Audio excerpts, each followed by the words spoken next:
For over 100 years, the Urban League has been, you know, I guess people say we're like an anchor institution. And I would say that's true because we are anchored in community. So we're not downtown, we're right in the West Ward, right on the number streets. And really, that community there is called the Fairmont neighborhood. And that's sort of our place based approach to some of this work. So, yes, we serve all of Essex County, but if you think about it, access and opportunity starts right in your neighborhood where you live, your relationships you can build, your proximity to opportunity sometimes is limited to what's in your community. So, one of the things that really sets the Urban League apart, I would say, is that we're in community. And I always say, my team members at the Urban League, we say, there before the grace of God go I. So many of them have experienced homelessness. Everybody's experienced unemployment. We approach this work like these are members of our family. In fact, I grew up in a neighborhood pretty much similar like the neighborhood right there where we're working. So this is a family situation to say, my aunt, my cousin, my sister. This is how we see our role. It's about uplifting people, but where we are. It's not like from, like you say, an ivory tower. Sometimes people think like, oh, Urban League got money. No, that's not how our history is. We were founded by people who lived in Newark, who saw people migrating from the south to the north in search of opportunity. And they said, these people need help and support. And at a time when the Urban League was founded in 1917, Black people couldn't access social services. They weren't for us. And in fact, laws were written to specifically exclude us from services. They excluded domestic workers, those industry farm workers, those industries where Black people were working. Those are the ones that suddenly, oh, for some reason, they couldn't access certain benefits. So there are ways to exclude us without saying they're targeting us. And I'm going to say, I believe in many ways we're in that environment today. In fact, we know that over 300,000 Black women have lost their jobs since the new administration has come into office. Why is that? Because we're in education, we're in social services, we're in certain sectors that are being targeted and being eliminated.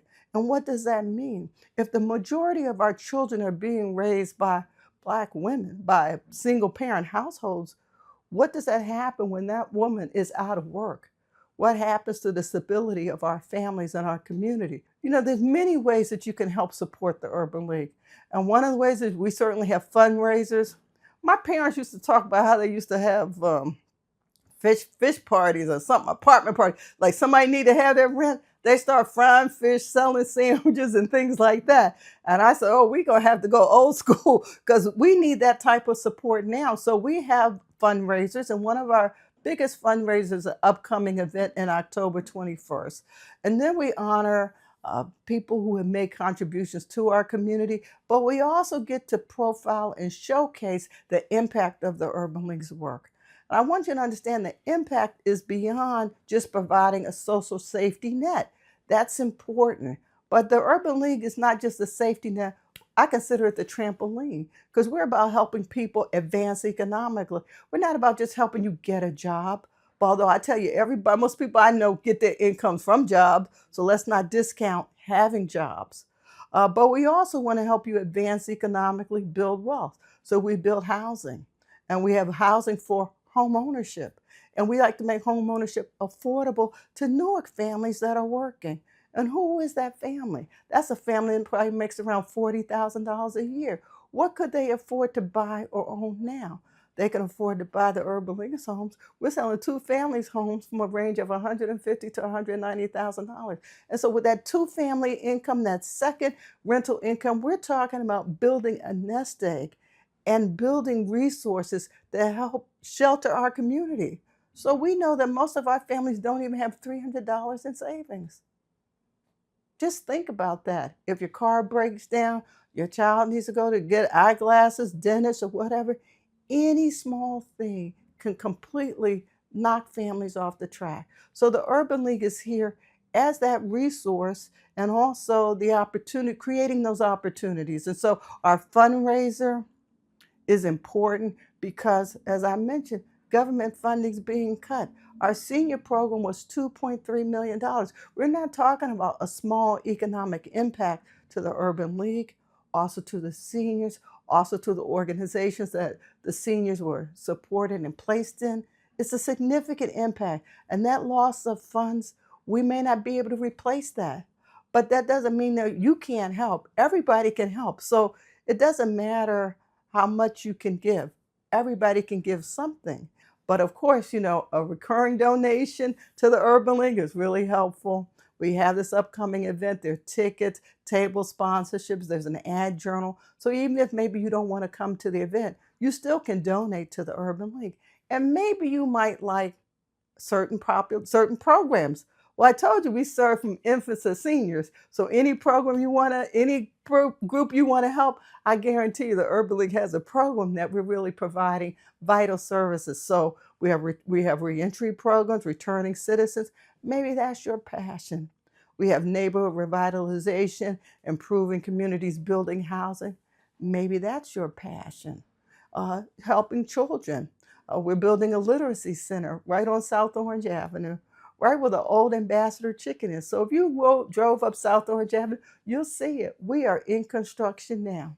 We are building housing and a literacy center there because we want education to be owned by our community. What I tell families is this: own your home, own your block, own your neighborhood, but definitely own your children's future. Let's not leave the education always to the school because it's not just the school's responsibility. The school has their role, parents have their role, but I also believe the community has a role. And so sometimes what the parent needs help with, and particularly since after school funding and all these funding are being cut, who's going to help the children there? That's when you need that community. So you need a place for your child to go after school, tutoring. They need some academic support. That literacy center is there for you. Won't have to pay for it. It'll be a resource that you can access, that a community can access. And really, as a community, we have to talk about liberatory education in our minds. What is the purpose of an education?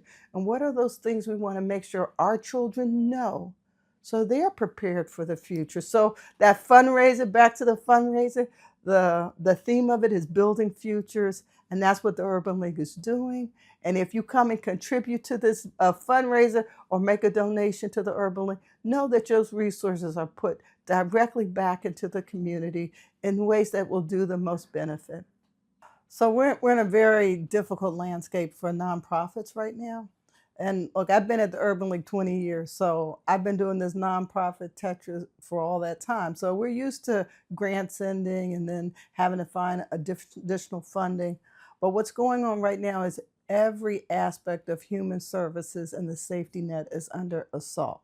So the Urban League, our work is to help African American families and other disadvantaged communities advance economically. We execute our programs through program services, bridge building, and services. And we have services from infants and toddlers all the way to seniors. And what we see right now is every aspect of the Urban League's holistic service model is under assault. So we have early childhood. Child care subsidies are under assault. We found out last week that if you have not already enrolled in program for parents and enrolled your child, you cannot enroll your child. So that means a parent, a mother that has an infant now in the future, what will be her access to affordable child care? And we know that child care can run like $1,200 a month. That's your after-tax income. Who can afford that? Families in Newark can't afford that. And then also we have programs from infants, as I said, to seniors. Last week we learned that the seniors program, which we've operated for more than 15 years, that helps low-income seniors access employment opportunities. So it's for low-income, unemployed seniors. We help them get back into the workforce. They're paid 20 hours a week. They provide services in nonprofit organizations and other community-based organizations, and we place them in places where they can learn skills so that we can then help them get an unsubsidized job. What we learned last week, even though that program was funded and authorized by Congress, the Department of Labor has not released those funding. So we had to tell seniors last week, that's your last day. And we serve over 200 seniors in this community, and they don't have access to those funds and resources. And so that same senior, probably on Medicaid, probably, and maybe the only income they have is their Social Security. So their health care, their employment, their income, everything's at risk right now. And so the most vulnerable in our community are being hit from multiple angles. We know that affordability of housing is a big issue in our community. And in fact, most families spend more than 50% of their income in housing. And what we see, like rental assistance programs have been cut. So in COVID, we had eviction navigators, we had funding to help people avoid eviction. That funding's cut out. Rental assistance, Section 8, all those things that help people sustain their families are being under assault. And so even around our housing counseling work, we help people negotiate with their landlords terms so that they don't get evicted, because we know eviction has a lot of downstream impact for our families and our community. If a family's evicted, what happens to the children? What happens to the stability of their education and going to school? Maybe they suddenly have to move out of the school they're in, go to another school. It's very disruptive to families socially, educationally, as well as economically. Young people and children need to be prepared for the careers of the future. We started with Newark Kids Code, and I think it might be almost 10 years ago, and that really was through the brilliance and persistence, I would say, of Darren Sharif, who was at that time a councilman. And he had attended, I think he went to MIT and saw Scratch programming and said, oh, our kids need to be coders, need to know coding, need to be involved in careers around computer science. And so we started Newark Kids Code back then. It's now evolved into the Newark Tech House. So the Newark Tech House is really an initiative that sort of evolved out of our housing work. Just curiously, it started out of housing work because we had a family, an older couple who was facing foreclosure. And they came to us, and they were really far along, but they had this huge house in the West Ward of Newark. And so we said, well, we don't want them to lose the house, but they couldn't afford the house because they were on limited incomes. So ended up that the Urban League ended up buying this house. We worked with our construction training program. We rehabbed the house. And I had envisioned the house, honestly, to be maybe for single moms and children or whatever.